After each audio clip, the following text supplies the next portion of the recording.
recognize that the sources of our good, saving lives, reducing physical and financial pain, and producing quality health for all Nigerians depend on your leadership.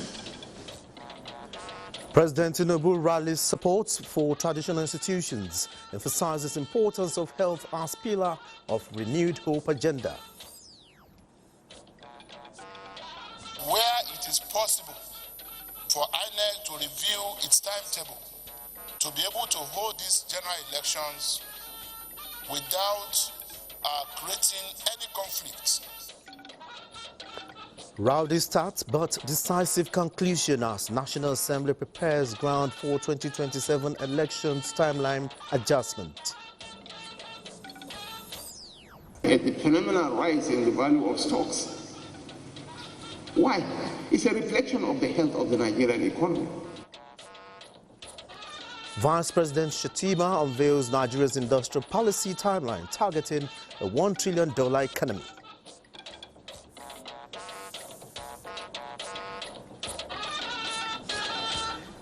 Good evening and welcome to the Network News. I am Olajide Bello. Benny Adams will be giving us updates from the business world. Benny.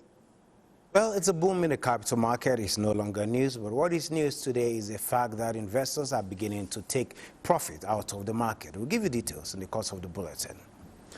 And from the world of sports, Badi Adile will be a guide. Badi, what do you have for us tonight?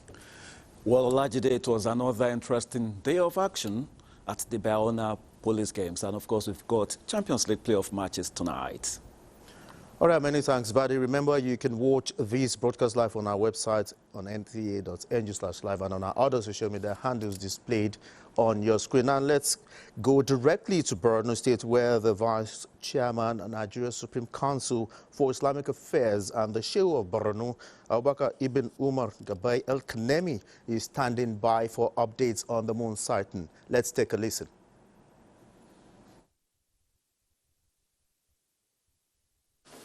أعوذ بالله من الشيطان الرجيم بسم الله الرحمن الرحيم وصلى الله على النبي الكريم. My fellow Muslim brothers and sisters, Assalamu alaikum wa rahmatullahi wa barakatuh.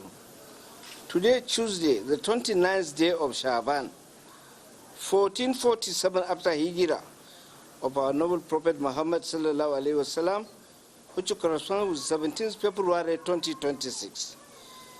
By the grace of Almighty Allah subhanahu wa ta'ala has brought us to the end of the month of Sha'ban, 1447 after Hijrah, and the beginning of Ramadan, 1447 after Hijrah.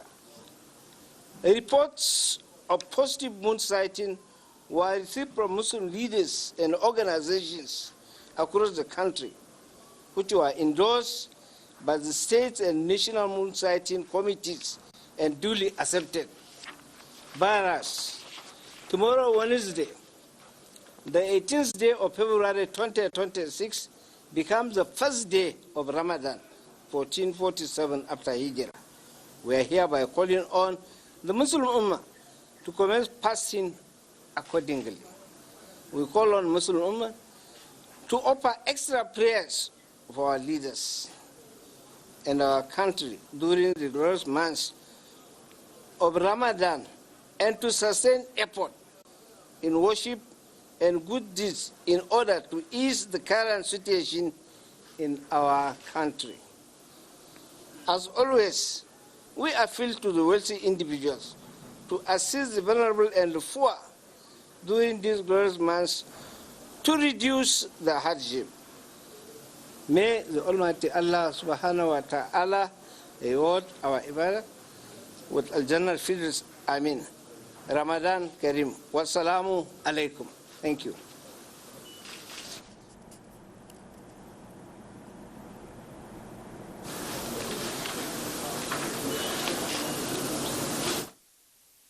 The Vice Chairman of Nigeria's Supreme Council for Islamic Affairs and the Sheikh of Borno, Abubakar Ibn Umar Gabai El-Kanemi, declaring the Ramadan fast to start tomorrow, Wednesday, for Muslim Ummah. Now let's talk health. President Bola Tinubu has called for the partnership of traditional and religious leaders across the country to enhance delivery of healthcare services, recognizing that no health reforms can succeed without their support.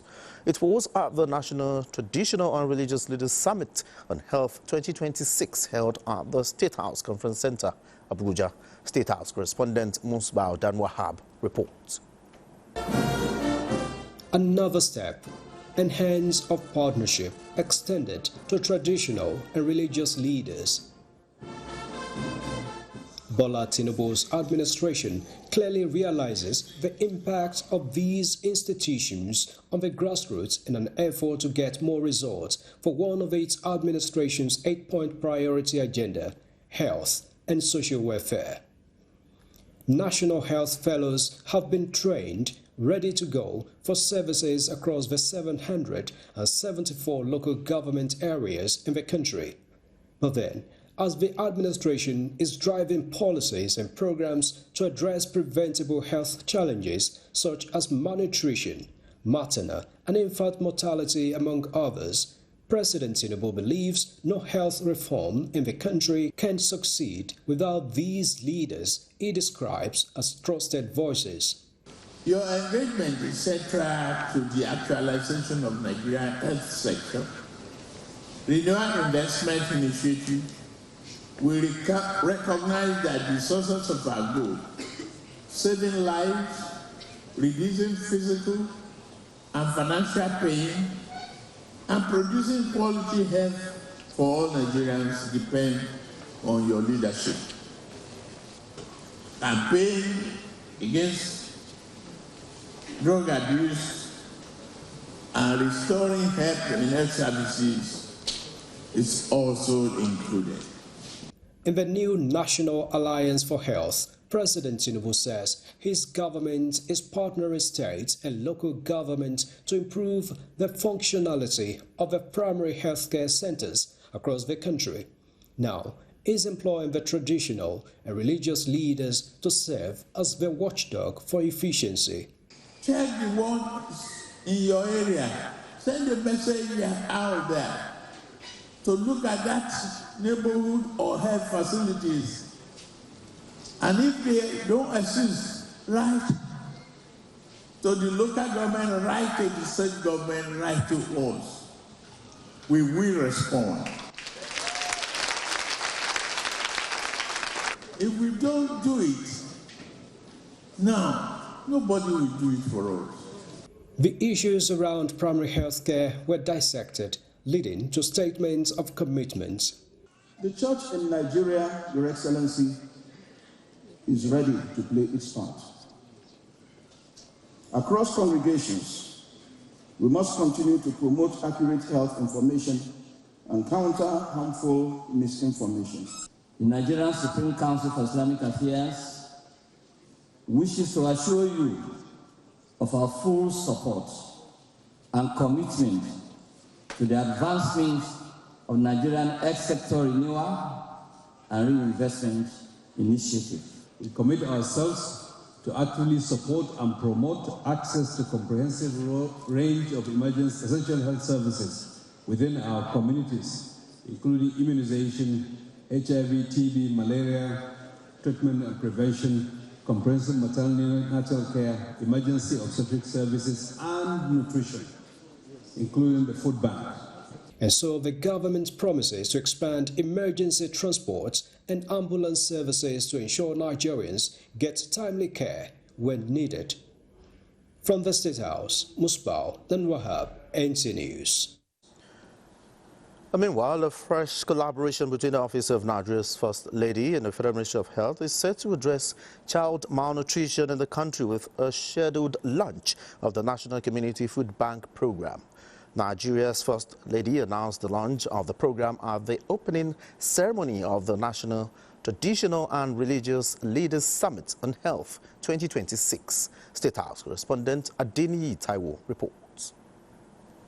Building a resilient health system, one of the key priorities of the Bola Tinubu administration, requires a whole-of-the-society approach, which in turn demands deliberate involvement of key stakeholders, particularly traditional and religious leaders.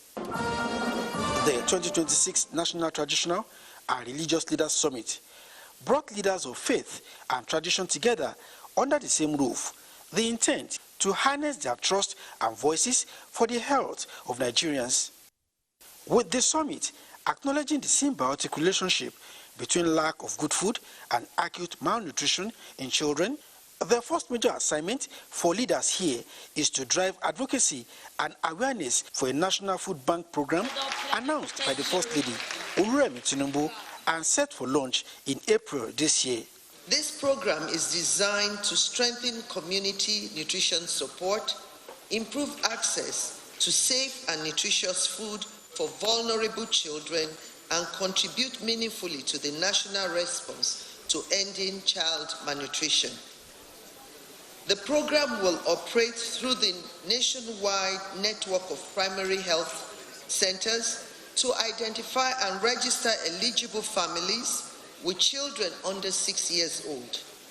Caregivers will receive counseling, be given food vouchers that they can redeem for nutritious, locally grown food at food banks that will be established close to the health centers. For a successful campaign, the intervention targets expanded collaboration with key public and private financial institutions.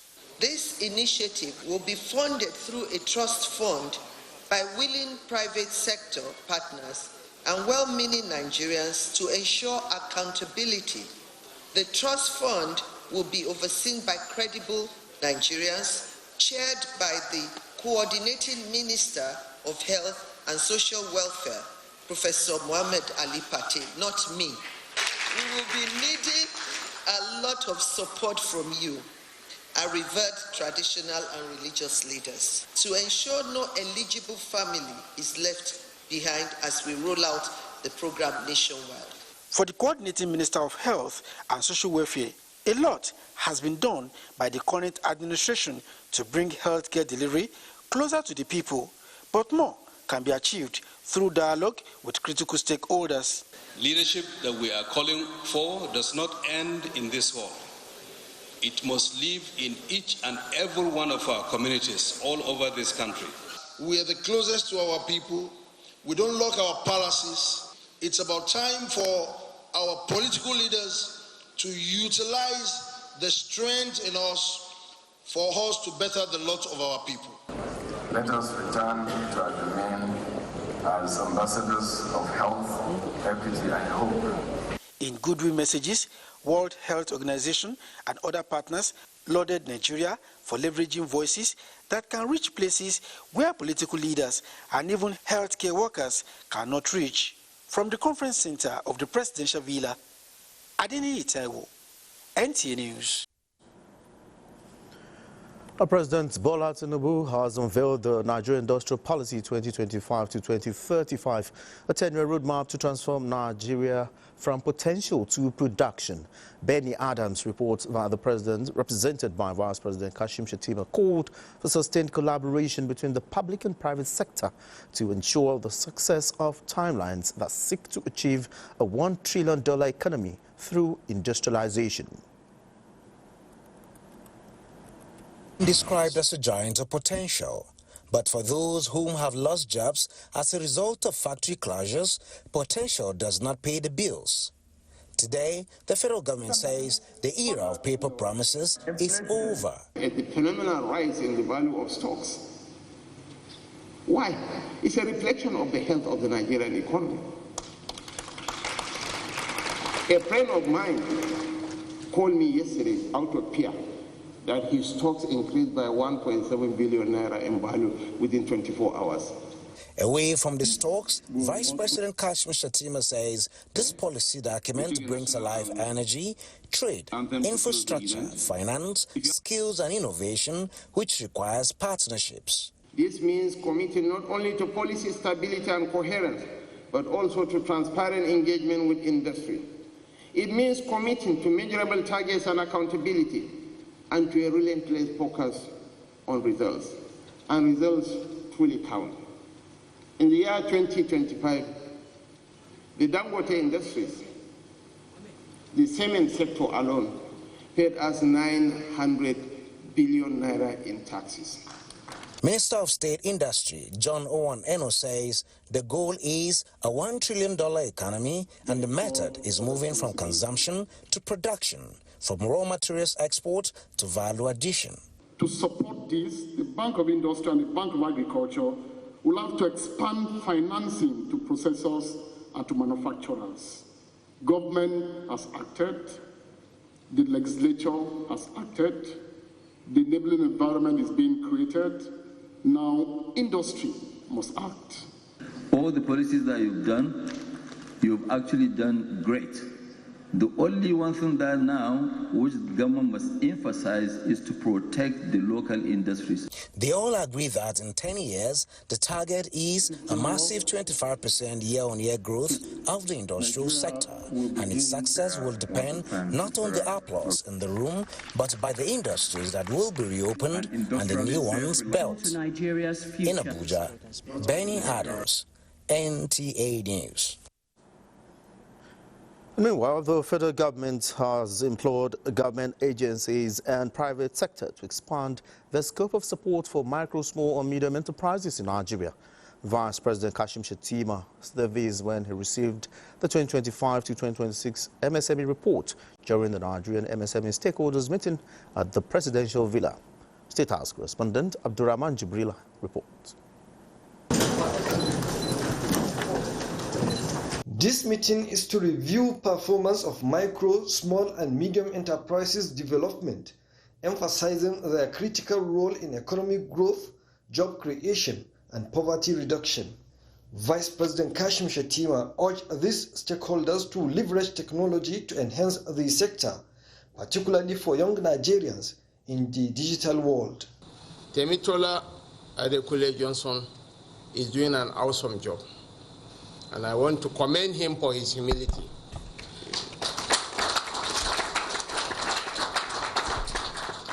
As Isaac Newton said, if I have seen further than others, it is by standing on the shoulders of giants. And these are the giants on whose shoulders we're able to latch onto and accomplish so much. From the bottom of my heart, I want to sincerely thank all the stakeholders within the MSME space, for all the sacrifices, for all the support that make it possible for us to create 250,000 jobs last year. Our target is to create 300,000 this year, but it's a drop in the ocean. Urging government agencies and private sector partners to harness the nation's potential in the digital space, agriculture and other key areas that can benefit micro, small and medium enterprises. The rating agencies are giving Nigeria a pass mark. The MD of World Bank was here. The IMF, all of them are indicating that Nigeria is indeed on the right trajectory towards ensuring that there is sustainable prosperity, not just for the Nigerian people, but for Africa as a whole. And Nigeria is taking that giant step. So for this to happen within this country, it's an indication that there is an all-inclusive effort that government is doing to ensure that Nigerians indeed benefit from this sector. And again, we want to thank the special advisor for the work he's doing, and all the heads of agencies are working together to ensure networking. We must all work together to be able to achieve Mr. President's renewed hope agenda. Everybody. I mean, there's been a lot of collaborative efforts, but he wants us to further deepen those efforts. So those efforts should lead to job creation. Those efforts should lead to the reduction of access to funding for MSMEs, basically, the interest rates for MSMEs. The stakeholders said the core focus over the past year had been on improving access to affordable financing, reducing operational constraints through shared infrastructure, strengthening market linkages, and institutionalizing recognition frameworks that promote excellence and competitiveness. From the State House, Abdurrahman Jibrila, NTA News. You're watching the Network News. More reports when we return. Do stay with us. Thanks for being there. Now let's head to the National Assembly, where the Senate has reconsidered the Electoral Act 2022, repealed and enacted Bill 2026 and amended Clause 28 to enable INEC adjust timelines for the 2027 general elections. National Assembly correspondent Ignatius Nkwo reports that by these amendment, notice of election has been reduced from 360 to 300 days. It was an unscheduled return to the chamber. Senators were on a mission to amend Clause 28 of the Electoral Act Amendment Bill to ensure conducive environment for a large turnout of voters in the 2027 general elections. The decision follows last Friday's announcement by the chairman of the Independent National Electoral Commission, fixing February 20th, 2027 as a date for presidential and National Assembly elections. Leader of the Senate, Opayemi Bamidele, led this intervention. The leadership of the National Assembly agreed with INEC that where it is possible for INEC to review its timetable to be able to hold these general elections without creating any conflict. Senate retained its earlier resolution on Section 60 that in the event of internet failure, Form EC8A will serve as the primary means of result collation. It was not without some dissenting voices, reflecting the diversity of opinions that shape legislative resolutions. Those who do not want any proviso are 15 in number, and those who want the proviso are 55 in number. And so the proviso says, Deputy President of the Senate, Barau Jibrin, drew the attention of the Senate to the devastation caused by fire incident in Singa Market in Kano, while Senator Sani Musa informed the Senate of the killings and kidnapping of some persons in Borgu local government area of Niger State. To urgently assess the extent of damage and provide immediate relief materials and financial assistance to affected traders. Strengthening and formal integration of community policing structure under proper regulatory oversight has become a necessity. What we are doing, it seems like we are appropriating and reprobating at the same time. While we are saying we are declaring a state of emergency on the security subsector, on the other hand, we are not funding them to discharge their constitutional responsibility. Meanwhile, President Bola Tinubu has written to Senate seeking the confirmation of Ismail Abba Yusuf as Chairman and Chief Executive Officer of the National Hajj Commission of Nigeria, and Abubakar Sadiq Marafa as Commissioner representing Adamawa State in INEC. From the National Assembly, Ignatius Nkwo, NTA News. Meanwhile, the House of Representatives has passed the harmonized version of the Electoral Bill 2026 to allow for electronic transmission of results from each polling unit across the Federation to INEC's result viewing portal, IREV. The Electoral Bill 2026 passed by the House during an emergency sitting, however, endorses the provision in Clause 60 of the bill that the Form EC8A shall be the primary source of collation and declaration of results by INEC if e-transmission fail due to internet challenges. National Assembly correspondent Mitaire Ikpen reports. This sitting will only have one agenda, and that agenda is the recommittal, rescission and recommittal of the Electoral Act that we passed earlier. After an executive session, reconsideration of amendments to the Electoral Bill commenced at the Committee of the Whole, with focus on clauses 28, 60 and 84, proposing 300 days as deadline for notice of elections, e-transmission of results but a fallback to Form EC8A when internet fails, and direct primaries or consensus for nomination of candidates by political parties. We don't have copy! Give us copy! The insistence on clause-by-clause consideration by most of the opposition lawmakers gave room for several motions that were rejected. Electronically transmit the result from the polling unit to the IREV portal, countersigned by the polling unit agent at the polling unit, and stop at that and remove the proviso. The proviso should be that where there is discrepancy between the IREV and the ECHA, that of the IRF will determine the correct result. Those in support of these amendments, say aye. Those against, say nay. With the rowdy session, the presiding officer was forced to call for a division of the House to vote on the clauses, but several lawmakers staged a walkout. This did not prevent the eventual passage of the Electoral Bill 2026 by the majority, who remained in the chambers. We've done this in the best interest of Nigerians. If at the polling units, results are transmitted to the IREF without issues, you have nothing to fear about. There is also section 84, which has to do with the primary elections. Our position remains that method of selection of candidates should be an internal party issue. The House has adjourned plenary to 24th of February 2026 from the National Assembly. Mitaire Ikben, NTA News. Now talking girl-child education, the Organization of African First Ladies for Development has commended Nigeria's First Lady Oluremi Tinubu for her outstanding contributions to girl-child education and hygiene. This was at the 29th and 30th Ordinary General Assemblies of the Organization of African First Ladies for Development in Addis Ababa, Ethiopia. Abubakar Akwanga reports. Nigeria's First Lady was represented by the wife of the Vice President, Nana Kashim Shettima, got unanimous cheers of the Assembly in her efforts in combating maternal and child mortality, including care for the underage. The meeting highlighted the need for unity among African nations to address challenges facing women and children, especially in conflict areas across the continent.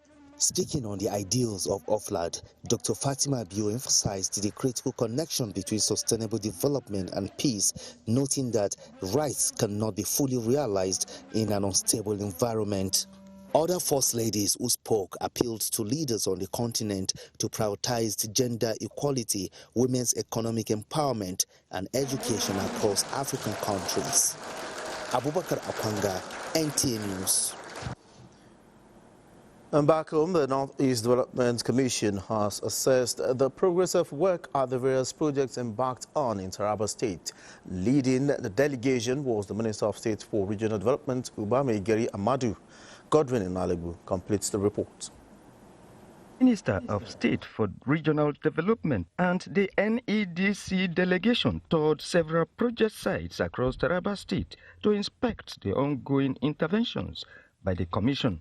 Some of the projects he inspected include the General Hospital in Zing local government, which he commissioned, the 160-meter collapsed Namney Bridge along Jalingo-Wukari Road, where the minister assured residents that all necessary measures would be taken to ensure the bridge is reconstructed and delivered. The contractor has already mobilized to site. They have started demolition and he has undertaken to deliver the project in record time. Our interest is in getting the bridge constructed to relieve the travelers. Other projects inspected include the rehabilitation of Government Science Secondary School in Donga, amongst others. The minister used the opportunity to pay homage to the Gara of Donga, Samvala Garbani. The Gara of Donga commended the NEDC for selecting the school for rehabilitation, noting its long-standing importance to the community and its contribution to national development. The Ubamegeri Amadu led team had earlier visited Bauchi, Gombe and Adamawa states for the same inspection and commissioning of projects. In Jalingo, Godwin Inalegu, NTA News. And the federal government has constructed 23 automotive training centers across the country to equip youth with technical skills in modern automotive technology. Minister of State for Industry, Senator John Eno, disclosed this during the inauguration of the Potiskum Automotive Training Center in Yobe State. Yunusa Suleiman reports. The Potiskum Automotive Training Center is the first of its kind in Yobe State and third in the Northeast sub-region. Was constructed by the federal government through the National Automotive Design and Development Council. Equipped With state-of-the-art facilities, the center aims to impact technical skills in modern automotive technology and prepare youth for evolving global automotive industry driven by innovation, efficiency and sustainability. This training center is aimed at achieving a number of things. 1, job creation. 2, increase in our gross domestic product. 3, skills acquisition. 4, technology transfer, among several other things. As a commercial hub of Yobe State and a major drive of innovation and enterprise, Potiskum provides the perfect environment to nurture and deploy skilled manpower for the automotive value chain. It is not noteworthy to state that the significance of this training center is one of the success stories of the administration of President Bola Ahmed Tinubu, GCFR. Your presence at this occasion underscores the federal government's strong commitment to skill development, industrial growth, and inclusive economic transformation. To the 100 pioneer technicians trained at the center, stakeholders urge them to remain focused, uphold safety and ethical practices, and serve as ambassadors of clean energy solutions in their communities. In the Metro, Yunusa Suleiman, NTA. And in a decade defined by growth, innovation and resilience, Silk Road Nigeria is marking 10 years of impact in Nigeria's paint industry. Fatima Sanusi Karaye reports that the company celebrated the milestone with a dinner and award ceremony in Kano, themed a decade of excellence, bringing together industry stakeholders to reflect on its contributions to the sector. The event showcased the company's growth, innovation and commitment to quality, describing the milestone as a testament to resilience and customer trust. What makes us success in our quality consistency, and we are just keep promising that, and we are executing this promise. Silk Paint Nigeria, currently we are in about 35 states in Nigeria, including FCT Abuja, and we are looking forward to have our presence in all local governments in Nigeria. Awards were presented to individuals and partners whose contributions were instrumental to the company's success. The truth is that in the market, there are so many products of paint, but their own is just unique. You know, in the sense that no complaint so far. No complaint. You can never hear complaint. They always come with innovations, and like they bring the floor painting, which is new, and they are now bringing another paint, which is another development, and for the country as well. They are good partners to the country business. When they continue like this, we believe that we distributors will work harder to make sure that we are the top 10 or top 15. It's a Turkish brand, and I can say we are the best among the best. It's a company that makes impact, and we've made impact around Nigeria. The ceremony ended with a renewed commitment by the organizers to sustain excellence and drive growth within Nigeria's paint industry. Well, let's take another break. The news continues in a moment.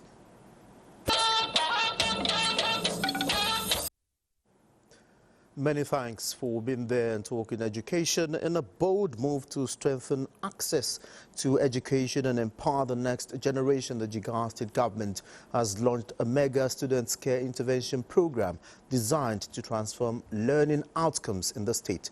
Muhammad Musa Askira reports. As part of the initiative, 25,000 out-of-school children are receiving school uniforms, bags, books and writing materials to enable them return to school and continue their education. The program also empowered 2,500 Al-Majri and 287 Islamic school teachers who received 50,000 naira each in recognition of their role in imparting knowledge, discipline and moral values with the aim of helping the Al-Majri grow into productive and responsible members of society. The intervention also extended to specialized institutions with the distribution of 100 mini laptops to Jigawa State students studying at the Nigerian Police Academy Wudil in Kano State. We are cultivating an environment where every student can strive and continue meaningfully contribute meaningfully to the development of our society. More Jigawa State children are entering university, polytechnic and colleges than ever before in the history of Jigawa State in your administration. The governor disclosed that the state has spent 8.5 billion naira on scholarship for 35,000 foreign and local students. In Dutse, Muhammad Musa Askira, NTA News. Governor Babagana Umar Zulum has flagged off the distribution of food items to about 300,000 households across the 27 local government areas of the state. Tina Toro reports. It has been a tradition of the Zulum administration to support Muslim faithfuls with food items to ensure they observe the fast with ease. Each beneficiary received a bag of rice, a bag of millet, and 10 kilograms of sugar as part of the relief package designed to support vulnerable families. Governor Babagana Umar Zulum charged members of the distribution committee to uphold transparency and fairness throughout the exercise, warning that any diversion of items would attract strict legal consequences. These 20,000 bags of 25 kg rice will be distributed equally to all the 27 local government areas of the North State. It is this spirit of collaboration and shared humanity that strengthens our faith.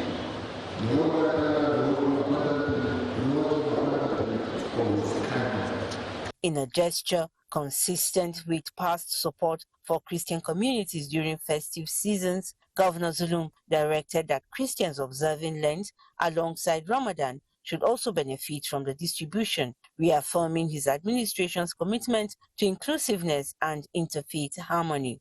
Director General of the State Emergency Management Agency, Ali Abdullahi Isa, assured that the distribution process would be carried out smoothly and efficiently. In Maiduguri, Tina Toro, NTA News. The former governor of Kaduna State, Nasir El-Rufai, who honored the invitation of the Economic and Financial Crimes Commission, EFCC, on Monday, is still undergoing interrogation and investigation over alleged 432 billion naira fraud. Although he presented himself voluntarily, sources within the anti-graft agency disclosed that he was yet to be granted bail as interrogation continues. In a related development, the Department of State Services, DSS, has filed a 3-count charge against El-Rufai at the Federal High Court in Abuja on unlawful interception of telephone communications belonging to the National Security Advisor, Nuhu Ribadu.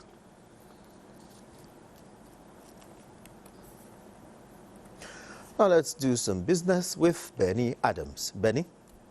Thank you, Olajide.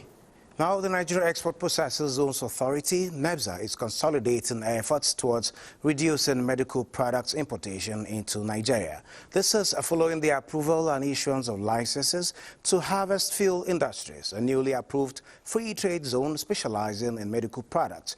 Managing Director of NEBZA, Dr. Olufemi Oguyemi, emphasized the need for investors to leverage the country's free zones to boost local production of medical products and supplies, adding that NEBZA is consistently supporting trade and investment facilitation that drives economic growth and strengthens the President's renewed hope agenda towards achieving an export-oriented economy. Dr. Abu Mukhtar, National Coordinator of the Presidential Initiative to Unlock Healthcare Value Chains, PIVAC, explained that the two firms have invested $30 million to establish the facility that will produce 10 million dual insecticide nets annually, creating an estimated 600 jobs in Ogun State, among other benefits. Now, still talking investment, the Minister of Humanitarian Affairs and Poverty Reduction, Dr. Bernard Duro, says the ministry is finalizing an expansive coordination framework aimed at overhauling Nigeria's humanitarian response architecture to deliver on the renewed hope agenda of the present administration. The new plan is coming on the heels of more than 25 million citizens who continue to need assistance each year, in addition to more than 60% of Nigerians living in multidimensional poverty. According to him, a unified and accountable system is no longer optional but urgent. Their capacity must be strengthened through financing, skills development, data integration, and institutional support, enabling locally led and context-specific solutions. Well, let's take a look at the market at this point, where it's a sea of red across major markets in Africa as investors decided to embark on profit-taking after the boom in the last few days in the Nigerian market. The Nigerian Stock Exchange had a total of 1.199 billion shares in 86,503 deals, corresponding to a market value of 60.071 billion naira. All-share index is down 0.42% from a remarkable 4.36% as of yesterday. But on the aggregate, 133 listed equities participated in trading, ending with 44 gainers and 40 losers. Looking at the numbers, it's not all that bad an environment, because it shows that Nigeria is where to invest at this point in time. That is it on business at this time. But don't go away as we take this break. Glad to know you're still there. Over now to Badi Adile for Sport Update. Badi. Many thanks, Olajide. Let's let you know that it was another day of intense competition at the 15th Biennial Police Games in Nasaba, the Delta State capital, with police zones battling for medals. In wrestling, Zone 9 topped the standings with 7 gold, 4 silver and 1 bronze medal, ahead of Zone 5 and Zone 16. Zone 9 also led in arm wrestling, winning 5 gold, 2 silver and 1 bronze. And of course, Zone 7 placed second, while Zone 13 finished third as the race for overall honors continues. We have been preparing for this tournament for many months now. Yes, so Moving on, Nigeria's para-badminton ace Eniola Bolaji has climbed to world #1 in the women's SL3 category. She surged to the top after winning silver at the 2026 World Para-Badminton Championships in Bahrain. Bolaji's rise was further boosted by her earlier successfully defending her title at the Egypt International in January. President of the Badminton Federation of Nigeria, Francis Obi, has hailed the feat as a proud moment for the nation, describing it as a proof of the steady growth of para-badminton in Nigeria. That's our take on sports tonight. Let's now return to Olajide. Many thanks, Badi. And President Bola Ahmed Tinubu has sent his condolences to former Governor of Kano State, Senator Ibrahim Shekarau, over the passing of his brother, Dahiru Shekarau. President Tinubu said the death of the retired educationist and administrator was more than a family loss. The late Shekarau retired in 2015 as a permanent secretary. President Bola Tinubu joins the rest of the world and the people of the United States of America to mourn the passing of civil rights icon Reverend J.C. Jackson, who passed on at the age of 84. President Tinubu describes Reverend Jackson as a servant leader who captured the global imagination as a young activist alongside civil rights leader Martin Luther King Jr., fighting for the dignity of black people. The president prays for the noble soul of Reverend Jackson to find eternal rest. And that's it on the network news. Many thanks for being a part of it. I'm Olajide Bello.